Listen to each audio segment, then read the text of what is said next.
Hello everyone, आपका फिर से स्वागत है हमारे इस चैनल पर। आज मैं फिर से आपके लिए इकोनॉमिक्स का एक बहुत इम्पोर्टेंट क्वेश्चन लेके आई हूँ जो 100% एग्जाम में जरूर आता है। वो 6 मार्क्स में पूछा जाएगा आपसे। और वो कौन सा क्वेश्चन है? परिवर्तनशील अनुपात का नियम। परिवर्तनशील अनुपात का नियम या उत्पत्ति ह्रास नियम या उत्पत्ति वृद्धि नियम या लॉ ऑफ वेरिएबल प्रोपोर्शन। ये क्वेश्चन 6 मार्क्स में पूछा जाएगा आपसे, ठीक है। और इसकी एक्सप्लेनेशन में आपको क्या क्या लिखना है, इसका डायग्राम कैसे बनाना है, इसका टेबल कैसे बनाना है, डायग्राम को कैसे एक्सप्लेन करना है, इसकी टेबल को कैसे एक्सप्लेन करना है, वो आपको मैं आज बहुत अच्छे तरीके से समझाऊंगी। आपको ध्यान देना है, जिस तरीके से मैं आपको बताऊंगी उसी तरीके से आपको इस क्वेश्चन को लिखना है, क्योंकि एग्जामिनर इस क्वेश्चन में एक्सप्लेनेशन और टेबल की एक्सप्लेनेशन, डायग्राम की एक्सप्लेनेशन, इस बात पे ज्यादा ध्यान देता है, ठीक है। तो आपको क्या लिखना है इसमें? इसका फर्स्टली हम मीनिंग से शुरुआत करेंगे कि इसका मीनिंग क्या होता है। यह बताता है कि एक चर कारक की अधिक से अधिक इकाइयों को, मतलब एक कारक है, एक निश्चित कारक के साथ जोड़ा जाता है, उसे दूसरे कारक के साथ जोड़ा जाता है। चर कारक का सीमांत उत्पाद शुरू में बढ़ जाता है, लेकिन एक स्थिति के बाद घटना शुरू हो जाता है। मतलब स्थिर कारक के साथ जब परिवर्तनशील कारक को जोड़ा जाता है, ठीक है, तो एक बार उत्पादन बढ़ेगा और फिर बाद में घटना शुरू हो जाएगा।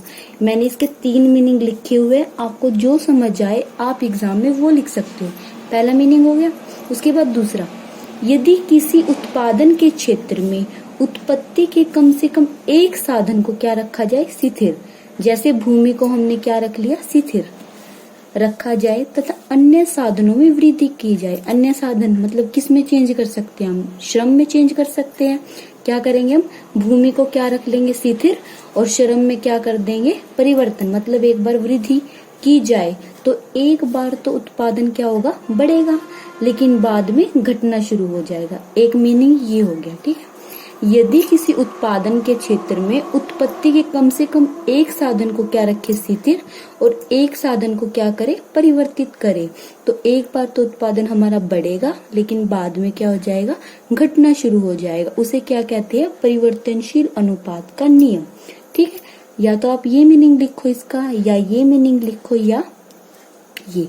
इस नियम के अनुसार जब अल्पकाल में उत्पादन को बढ़ाने के लिए, मतलब जब हम थोड़े शॉर्ट पीरियड में उत्पादन को बढ़ाने के लिए परिवर्तनशील साधनों की मात्रा को बढ़ाते हैं, जैसे परिवर्तनशील साधन क्या है हमारे पास? श्रम के को क्या करते हैं हम? बढ़ाते हैं। तो शुरू में उत्पादन बढ़ते अनुपात में बढ़ता है, एक बार तो उत्पादन बढ़ेगा, फिर क्या रहेगा? समान अनुपात रहेगा, तथा अंत में घटती अनुपात में परिवर्तित हो जाएगा, ठीक है। मतलब एक बार उत्पादन बढ़ेगा, फिर समान होगा, फिर घटना शुरू हो जाएगा, ठीक है। इसके 3 मीनिंग मैंने आपको समझाया है। जो लैंग्वेज आपको समझ आए आप उस लैंग्वेज में लिख सकते हो, या आप ये मीनिंग लिख लो, या ये लिख लो, या ये लिख लो। आप इसका स्क्रीनशॉट ले सकते हैं, ठीक है। लेकिन अगर आपको फिर भी कुछ समझ ना आए तो मुझे आप कमेंट बॉक्स में कमेंट कर सकते हैं, ठीक है। आपको सिंपली मुझे ये मीनिंग अच्छा लगा, इसमें क्या लिखना है आपको कि यदि किसी उत्पादन के क्षेत्र में, ठीक है, उत्पादन के क्षेत्र में उत्पत्ति के कम से कम एक साधन को स्थिर रखा जाए तथा अन्य साधनों में वृद्धि की जाए, तो एक बार उत्पादन बढ़ेगा, लेकिन बाद में घटना शुरू हो जाएगा। उसे हम क्या कहते हैं? परिवर्तनशील अनुपात का नियम, ठीक है। ये आप मीनिंग में लिख सकते हो, और चाहो तो ये इंट्रोडक्शन में लिख सकते हो। ये इंट्रो हो जाएगा इसका, ये मीनिंग हो जाएगा, ठीक है। उसके बाद क्या एक्सप्लेन करना है आपको इस क्वेश्चन में? सेकेंड क्या है? इसकी अजम्पशन। आपसे क्वेश्चन में ये नहीं पूछेगा कि आप परिवर्तनशील अनुपात का मीनिंग बताओ, फिर अजम्पशन बताओ। आपको लिखनी है, लेकिन फिर भी अजम्पशन। पहले आपको इंट्रो लिखना है इसका, फिर मीनिंग लिखना है, उसके बाद क्या लिखना है? अजम्पशन। अजम्पशन में क्या क्या लिखना है आपको? यह नियम केवल अल्पकाल में लागू होता है। अल्पकाल में क्यों लागू होता है? क्योंकि अल्पकाल में हम क्या कर सकते हैं? साधनों में परिवर्तन कर सकते हैं, क्योंकि अल्पकाल में सभी साधनों में परिवर्तन किया जा सकता है। किसी भी चीज में हम परिवर्तन कर सकते हैं, भूमि में भी, श्रम में भी, उद्यम में भी, ठीक है। हम सभी को क्या कर सकते हैं? परिवर्तित कर सकते हैं, इसलिए यह नियम अल्पकाल में लागू होता है। सेकंड पॉइंट क्या है? उत्पादन का एक साधन तो क्या होता है, परिवर्तित। मतलब हम एक साधन को, ये हमने मीनिंग में किया था ना कि एक साधन को हम स्थिर रखते हैं और एक साधन को परिवर्तित करते हैं, ठीक है। सेकंड अजम्पशन ये हो गई। उसके बाद क्या, सभी इकाइयां एक जैसी होती है। जैसे अगर हमने एक साधन परिवर्तित किया और वो साधन क्या है हमारा, श्रम, तो हर बार हम श्रम को ही बदलते जाएंगे, श्रम में ही वृद्धि करेंगे, श्रम में ही कमी करेंगे। मतलब उत्पादन की सभी जो हम चेंज कर रहे हैं वो सारी क्या होनी चाहिए, कारक की सेम इकाइयां होनी चाहिए, सभी इकाइयां एक जैसी होनी चाहिए। उत्पादन की तकनीक स्थिर है, मतलब कांस्टेंट, एक ही तकनीक का प्रयोग करना है हमें उत्पादन करने के लिए, तक अलग अलग तकनीकों का प्रयोग नहीं करना। ये इसकी 4 अजम्पशन है कि ये अल्पकाल में लागू होता है, एक साधन स्थिर है, एक परिवर्तनशील है, सभी इकाइयां एक समान है और उत्पादन की तकनीक क्या है, स्थिर है, ठीक है। ये हो गई इसकी अजम्पशन, 4 अजम्पशन है, ठीक है। उसके बाद है एग्जाम्पल, मतलब टेबल। इसकी टेबल क्या है इसकी, पहले एग्जाम्पल लेते हैं। जैसे मान लीजिए एक किसान के पास 2 हेक्टेयर क्या है, भूमि है, खेती करने के लिए यंत्र, मशीन, खाद आदि है, ठीक है। ये उसकी क्या हो गई, तकनीक, मतलब उसके पास क्या है, तकनीक। वह श्रमिकों का प्रयोग करके गेहूं का उत्पादन बढ़ाता है। वो किस में चेंज करता है, श्रमिकों में। उसके पास परिवर्तित साधन क्या है, श्रम। वह श्रमिकों का प्रयोग करके गेहूं का उत्पादन क्या करता है, बढ़ाता है। जैसे जैसे श्रमिकों को लगाता है उसे जो उत्पादन प्राप्त होगा वह निम्न तालिका में, ठीक है। वो क्या करता है, श्रम को क्या करता रहता है, बढ़ाता रहता है। तो उसका उत्पादन क्या क्या होगा, वो इस टेबल में शो हो रहा है, ठीक है, इस टेबल में दर्शाया गया। देखो भूमि मतलब एक साधन तो हमने क्या मानना है, स्थिर मानना है, वो हमने मान ली भूमि स्थिर, 2 2 2 2 2, वो हमने क्या मान लिया, स्थिर साधन, ये हमारा स्थिर साधन है। उसके बाद परिवर्तित क्या है, उसने, किसान ने क्या परिवर्तित किया है, श्रमिकों को परिवर्तित किया है। ये हमने श्रमिकों को परिवर्तित कर दिया, मतलब श्रम की इकाइयों को क्या किया उसने, बढ़ाया है ना, लिखा हुआ है इसमें कि वो गेहूं का उत्पादन बढ़ाता है, इसलिए श्रमिकों को लगाता रहता है। एक श्रमिक लगाया, 2, फिर 3, 4, 5, 6, 7, 8, ठीक है, श्रमिकों की संख्या बढ़ा दी। ये हमारा स्थिर साधन है, ये हमारा परिवर्तनशील साधन है। उसके बाद उसे कुल उत्पादन कौन कौन सा प्राप्त हुआ, ये टीपी क्या क्या प्राप्त हुआ उसे, 2, 5, 9, 12, 14, 15, 15, 14, ठीक है, ये उसे टीपीपी प्राप्त हुआ। उसके बाद एमपीपी कैसे, ये उसे एमपीपी प्राप्त हुआ और ये उसे एपीपी मिला, ठीक है।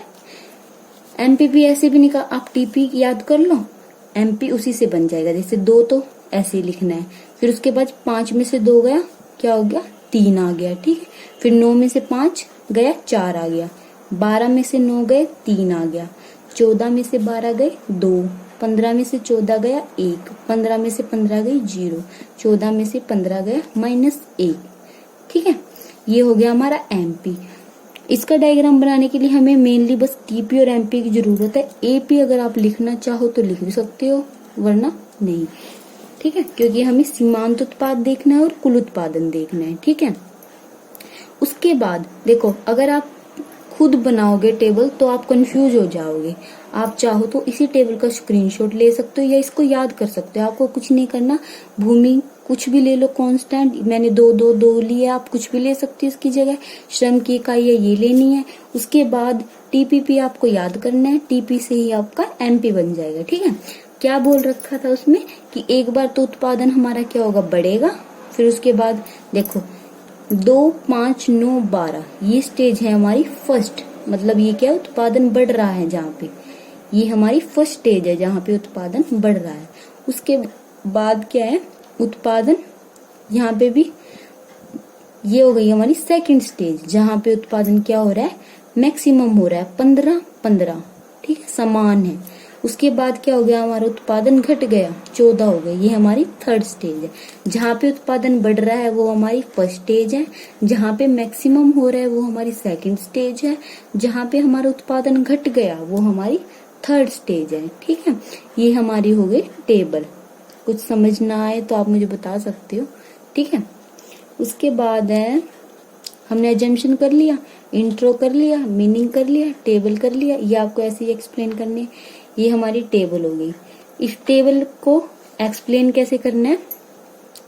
उत्पादन की पहली अवस्था में श्रम की पहली इकाई, देखो क्या करना है आपको,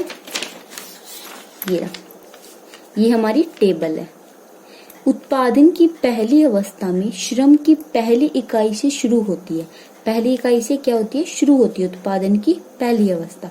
तथा चौथी इकाई पर कहाँ पे खत्म हो जाती है? चौथी इकाई पे क्या हो जाती है? चलती रहती है। इस अवस्था में कुल उत्पादन बढ़ती दर से बढ़ता है। ये क्या हो रहा है? कुल उत्पादन बढ़ती दर से बढ़ता है।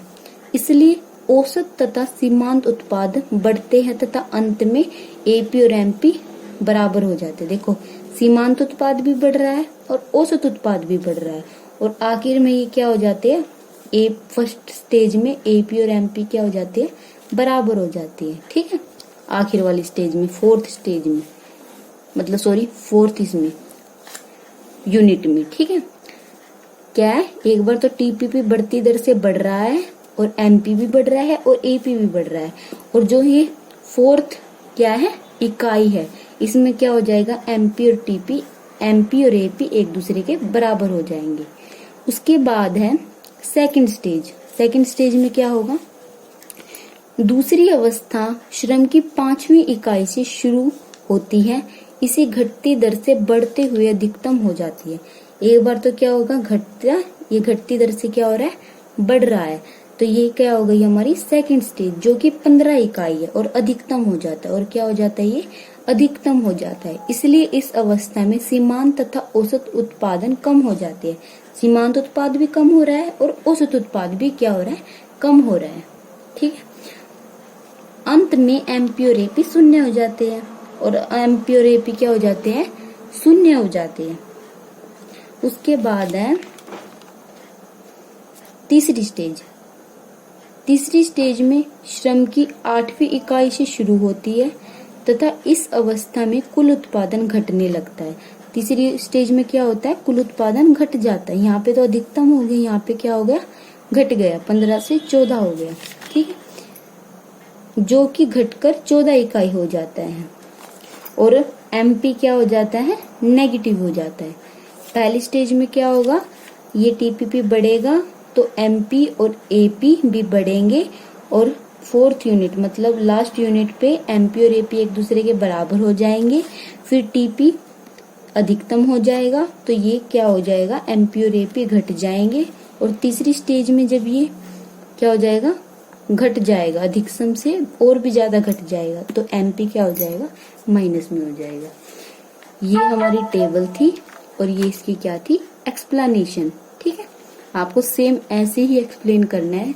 बच्चे टेबल तो बना लेते हैं, टेबल को तो याद कर लेते हैं कि ये पॉइंट लिखने हैं हमें, लेकिन टेबल को एक्सप्लेन नहीं करना आता। आपको एक्सप्लेन ऐसे करना है, पहले लिखना है फर्स्ट स्टेज के बारे में, फिर सेकंड स्टेज के बारे में, फिर थर्ड स्टेज के बारे में। ठीक है, अगर आपको फिर भी कुछ समझ, मैं आपको इजी लैंग्वेज में समझाने की कोशिश कर रही हूँ, लेकिन अगर आपको फिर भी समझ ना आए तो आप मुझे कमेंट बॉक्स में कमेंट कर सकते हैं।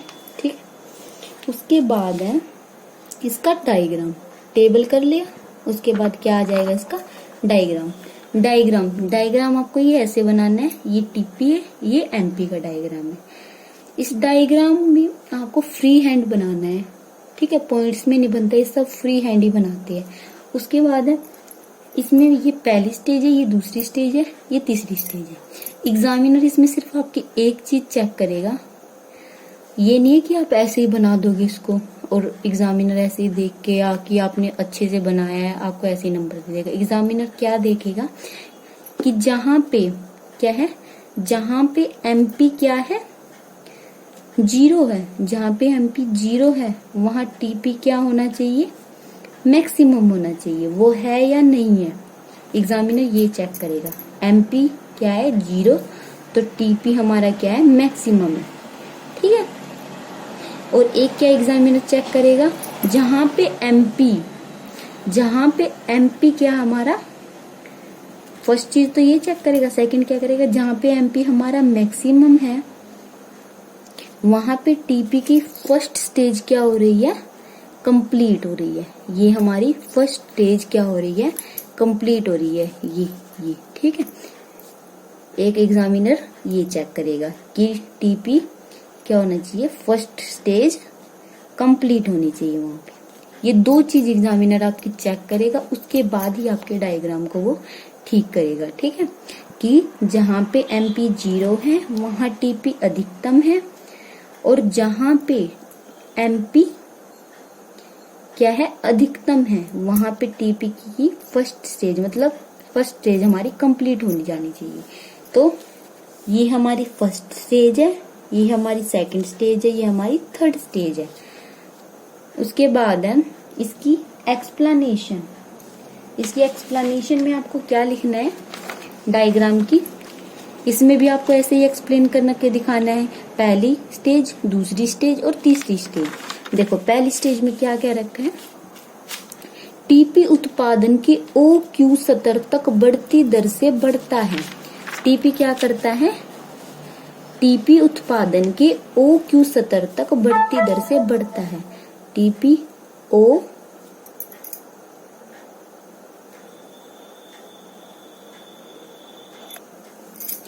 टीपी क्या करता है, ओ Q1 से बढ़ती दर से बढ़ता है। ये क्या हो रहा है, बढ़ रहा है, तथा बिंदु OM तक बढ़ने की प्रवृत्ति पाता है। OQ1 से OM तक बढ़ती दर से बढ़ता है। ठीक है, MP उत्पादन के O से Q1, MP का क्या है, O से Q1 स्तर के बीच बढ़ता हुआ क्या हो जाता है, अधिकतम। OQ1 से बढ़ता हुआ OR तक क्या हो जाता है, अधिकतम हो जाता है। ठीक है, उसके बाद क्या है, यहाँ पहली अवस्था खत्म हो जाती है।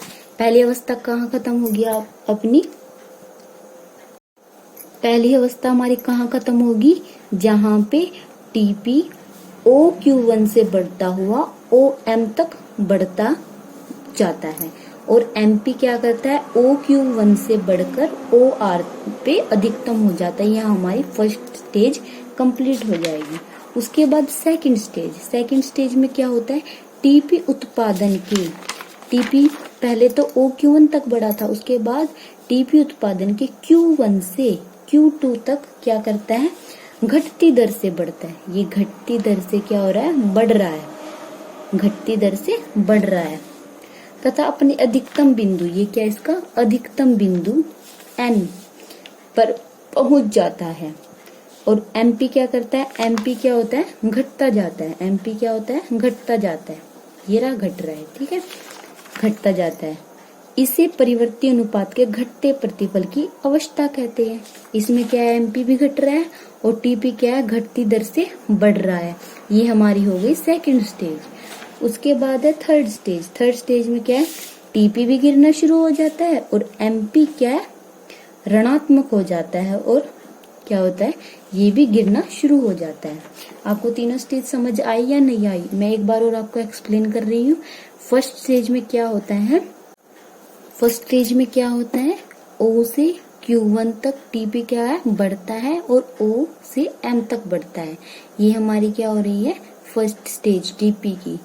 उसके बाद है MP कहाँ तक, O से Q1 तक बढ़ता है, फिर O से R तक बढ़कर अधिकतम हो जाता है R बिंदु पर। ये हमारी फर्स्ट स्टेज कंप्लीट है। उसके बाद सेकंड स्टेज में क्या होता है, टीपी Q1 से Q2 तक बढ़ता है और M से लेकर N तक घटती दर से बढ़ता है और N बिंदु पर अधिकतम हो जाता है। ये हमारी सेकंड स्टेज है। थर्ड स्टेज में टीपी भी घटता है और MP भी घटकर क्या हो जाता है, ऋणात्मक हो जाता है। ये हमारी तीनों स्टेज कंप्लीट हो गई है।